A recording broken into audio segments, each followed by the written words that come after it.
welcome to the BBC News. I am Sophie with the latest headlines, and we got some important breaking news for you tonight.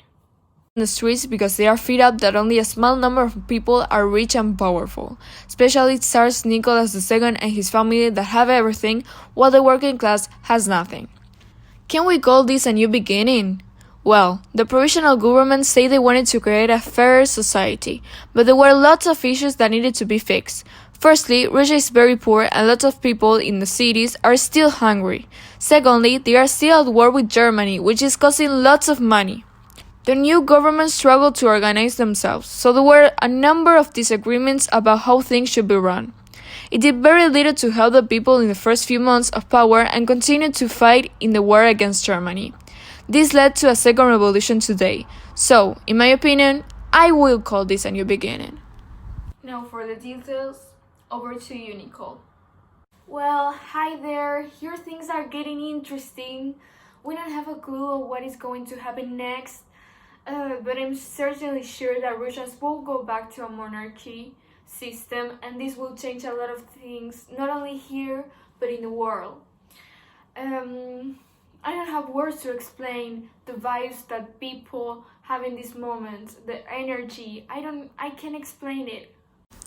What you told us before is true. Over the next 10 years, there were more problems for Russia under Tsar Nicholas II's rule, and then in 1914, Germany declared war on Russia. This war got much bigger and lots of other countries were involved. Many Russian soldiers were killed in this war, and Russia lost important battles. The army was also short of food and weapons with which to fight. At home, there were even more problems. People were hungry, cold, and food prices were rising. That is why we are in this situation, and the latest updates that I can give you is that Bolsheviks are armed and they are being held by workers and soldiers to overthrow the provisional government created in the first try of revolution. They are about to transfer all its authority to the Soviets. Thank you a lot to give us some information about what is happening there. We will stay in touch in case anything else happens. But let's turn to a specialist, Sarah, who will give us some information about communism. Well, hello, I am Sarah. It's an honor to be here with you. I feel the same. What can you say about this whole situation?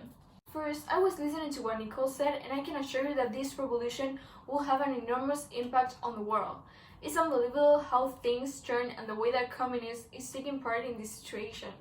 If you don't know, communism is a social, political, economic ideology created by Karl Marx, and is also a movement whose ultimate goal is the establishment of a communist society, a socio-economic order structured upon the ideas of common ownership of the means of production and the absence of social classes, money, and the state.